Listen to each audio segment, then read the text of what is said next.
Hi, it's Pastor Paul L. Anderson here at the Fountain of Raleigh Fellowship, where we believe God's blessings never stop flowing. It is Worshipful Wednesday. I don't know about you. Remind yourself it's the day in the middle of the week that you ought to throw up your hands and say, God, I thank you that I'm at the peak of my praise. You know, midweek is a good time for us to thank God for the wonderful ways he's blessed us and kept us all week long and see where he's brought us from. Today, I invite you to look with me at a passage out of John's Gospel, the 7th chapter, verse 53, continuing to the 8th chapter, verse 11. This is a very powerful text. It's a text that speaks to us in many different levels. This is the passage that we find out that Jesus has returned from the Mount of Olives. It's early the next morning. He's about to go back into the temple, and a crowd is gathering around him.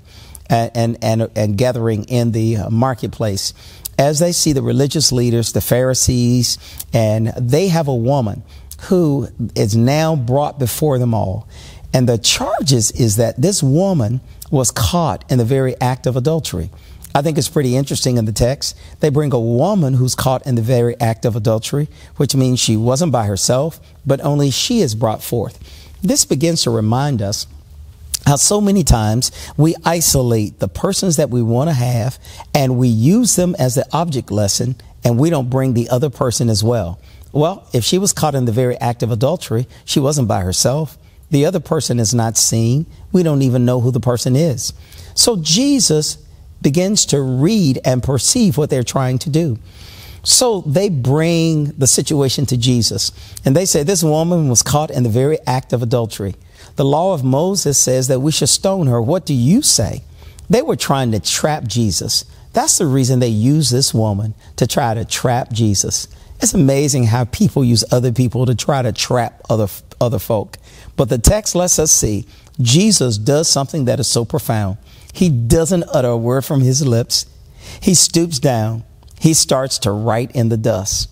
Oh, as he writes in the dust, it is so amazing. He doesn't say a word. He just writes in the dust. Now, when Jesus looks up after writing in the dust, there's nobody else around. All these people who accused this woman, they find themselves now gone. Well, Jesus looks around and he lets them see that whoever is without sin, they should be the one who is able to cast the stone. But when Jesus stoops down and writes in the dust, from the oldest to the youngest, everybody was gone. Nobody was left there but the woman. Some have said when Jesus wrote in the dust, remember, he was fully God and fully man. He wrote down the name of everybody who was there in the dust. And as he wrote their name, he wrote down the major crimes that they had committed, the major sins that they had committed. He wrote it in the dust because he wanted them to know it was not going to be permanently held against them.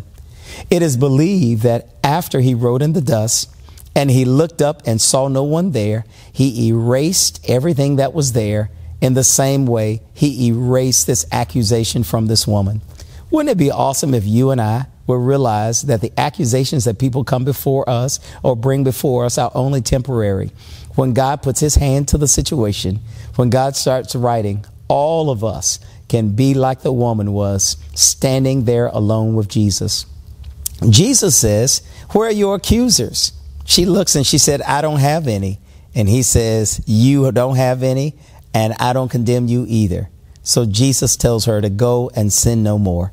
Wouldn't it be awesome if you and I on this Worshipful Wednesday could really hear the words of Jesus, to go and don't let this sin be in your life ever again, because you're a whole. As you walk away, God brings about transformation.